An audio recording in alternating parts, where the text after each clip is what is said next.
Hello বন্ধুরা, welcome back to my channel. তো বন্ধুরা, একটা ছোট্ট ভিডিও নিয়ে চলে এসেছি। দেখো, তো আজকে 12টা 15-তে মানে শুরু হচ্ছে আর কি পঞ্চমী তিথি। তো দেখো, সকালবেলা রান্না ঠান্না সব করা হয়ে গেছে। তো রান্না ঠান্না শেষ করে তারপরে পুজোর কাছে চলে এসেছি।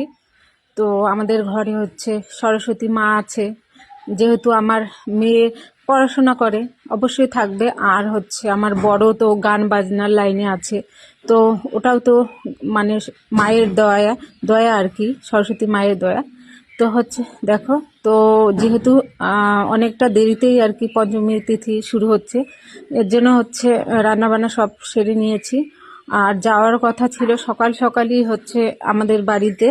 তো ইচ্ছাও ছিল মায়ের স্কুলে যাব, কিন্তু যাওয়া হলো না। মেয়ের হঠাৎ একটু শরীরটা খারাপ হয়ে যায়, একটু পেটটা খারাপ হয়ে যায়, এর জন্য যাওয়া হলো না। কারণ ওখানে গেলেই খিচুড়ি খাবে, যেহেতু আজকে পুজো, তো না করতে পারবো না। আমরাও খাবো, তো আমরা খাবো, ও দেখবে, এর জন্য আর গেলাম না।